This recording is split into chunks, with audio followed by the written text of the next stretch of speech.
पटना में मुख्यमंत्री आवास के बाहर नारेबाजी। जेडीयू कार्यकर्ताओं ने नीतीश के समर्थन में लगाए नारे। नीतीश कुमार से राज्यसभा न जाने की अपील की है। नीतीश का सीएम न रहना जनादेश का अपमान है, जेडीयू कार्यकर्ताओं ने कहा। बिहार की सियासत में 20 साल बाद सबसे बड़ा फेरबदल होने वाला है। सीएम नीतीश कुमार राज्यसभा के रास्ते एक बार फिर से केंद्र की राजनीति में वापसी को तैयार हो गए हैं।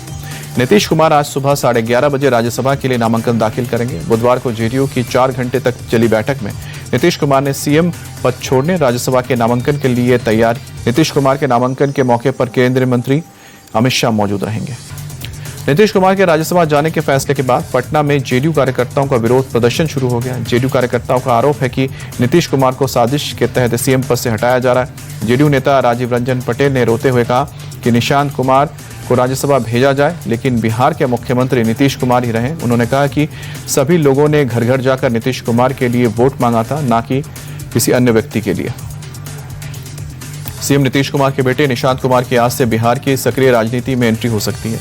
निशांत कुमार आज पार्टी की सदस्यता ले सकते हैं। बताया जा रहा है कि जेडीयू निशांत कुमार को बिहार विधान परिषद में भेजेगी। सूत्रों के मुताबिक निशांत कुमार को अहम जिम्मेदारी मिलने वाली है। उन्हें बिहार का डिप्टी सीएम भी बनाया जा सकता है। बिहार में 20 साल से 10 बार सीएम बन चुके नीतीश कुमार की राज्यसभा के लिए सहमति के बाद नए सीएम के नाम पर चर्चा तेज हो गई है। इस बात की भी चर्चा तेज है कि बिहार में पहली बार बीजेपी का सीएम बनेगा। सीएम की रेस में केंद्रीय मंत्री नित्यानंद राय का नाम सबसे आगे चल रहा है। सीएम की रेस में डिप्टी सीएम सम्राट चौधरी का भी नाम है। 10 राज्यों में राज्यसभा की 37 सीट के चुनाव के लिए नामांकन का आज आखिरी दिन है। महाराष्ट्र की 7, तमिलनाडु की 6, बिहार और पश्चिम बंगाल की 5-5, उड़ीसा की 4, असम की 3, छत्तीसगढ़, हरियाणा और तेलंगाना की 2-2 और हिमाचल प्रदेश की 1 सीट पर 16 मार्च को वोटिंग है और उसी दिन वोटों की गिनती भी। अमेरिका, इजरायल और ईरान के बीच भीषण युद्ध जारी है। दोनों तरफ से लगातार अटैक हो रहे हैं। ईरान ने इजरायल के खिलाफ बड़ा हमला किया है। ईरानी मीडिया के मुताबिक ईरान ने इजरायल के कई सैन्य ठिकानों पर ताबड़तोड़ बमबारी की है। तेल अवीव स्थित रक्षा मंत्रालय की इमारत पर भी मिसाइल दागी है। मिसाइल हमले में रक्षा मंत्रालय की इमारत पूरी तरह से ध्वस्त हो गई है। इजरायल के तेल अवीव में ईरानी सेना की लगातार बमबारी जारी है। शहर के कई हिस्सों में हवाई हमले लगातार होते जा रहे हैं, जिसके लिए सायरन भी बज रहे हैं। भीषण हमलों के बाद लोगों में अफरा तफरी मच गई।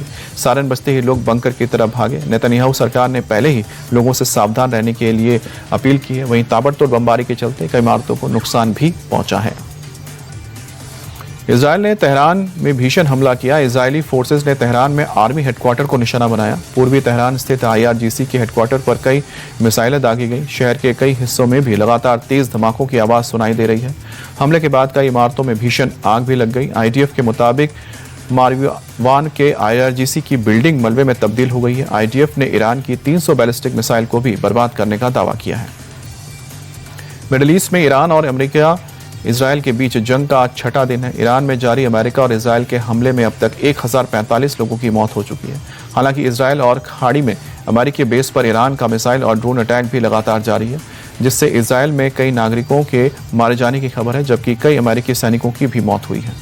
ईरान के राष्ट्रपति मसूद पेजेश्कियान ने खाड़ी देशों के लिए एक संदेश दिया है। राष्ट्रपति मसूद के मुताबिक अमेरिकी हमले के बाद उनके पास खाड़ी देशों पर हमला करने के अलावा कोई और ऑप्शन नहीं बचा था। अमेरिका के हमले से बचने के लिए खाड़ी देशों को टारगेट किया गया। राष्ट्रपति मसूद ने कहा है कि ईरान ने डिप्लोमेसी के जरिए युद्ध टालने की बहुत कोशिश की थी और अब मिडिल ईस्ट में शांति का रास्ता यहाँ के देशों को ही तय करना होगा। अमेरिकी राष्ट्रपति डोनाल्ड ट्रंप के ओर से ईरान के जंग के दौरान सेना की कार्रवाई की तारीफ की है। अमेरिकी सेना मैदान में शानदार काम कर रही है।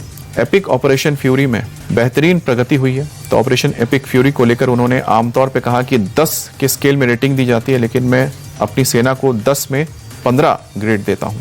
ट्रंप ने कहा कि ईरान में सुप्रीम लीडर खामनेई की मौत के बाद जो भी नेता बनना चाहता है वो मारे गए हैं।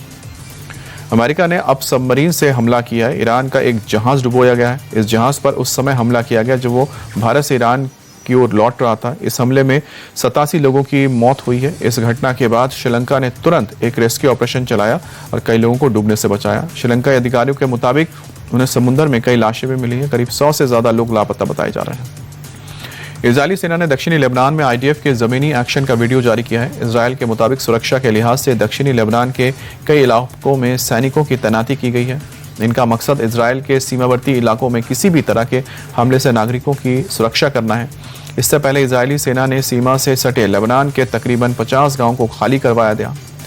इजरायल के मुताबिक हिजबुल्लाह के खिलाफ लेबनान में हुए स्ट्राइक में अब तक 70 लोगों की मौत हो चुकी है, जबकि 400 से ज्यादा लोग घायल हैं। इजरायली सेना ने लेबनान की राजधानी बेरूत को भी निशाना बनाया, हिजबुल्लाह के ठिकाने पर हमला किया। आईडीएफ के मुताबिक हिजबुल्लाह के एक अंडरग्राउंड हथियार गोदाम और कई इंफ्रास्ट्रक्चर को टारगेट किया गया है।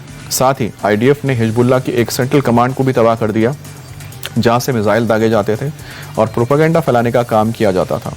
इजरायली सेना के मुताबिक पिछले 48 घंटे में हिजबुल्लाह के तकरीबन 250 ठिकानों को तबाह किया गया है।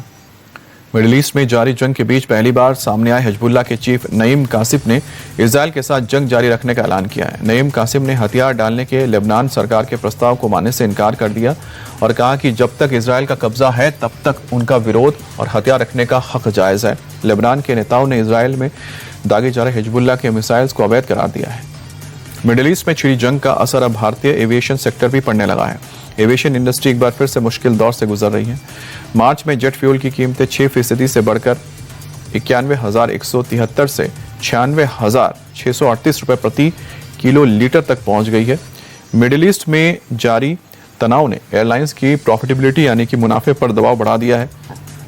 हालांकि ग्राउंडेड विमानों की संख्या में कमी आने से राहत मिली है, लेकिन इंटरनेशनल रूट्स पर उड़ानों के रद्द होने, रूट बदलने से एयरलाइंस का खर्च बढ़ गया है।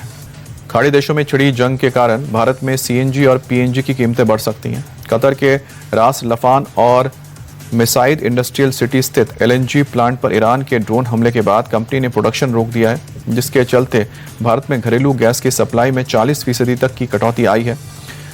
भारत अपनी ज़रूरत की 40% लिक्विफाइड नेचुरल गैस यानी एलएनजी से आयात करता है। एलएनजी को गैस में बदलकर ही सीएनजी और पीएनजी सप्लाई की जाती है।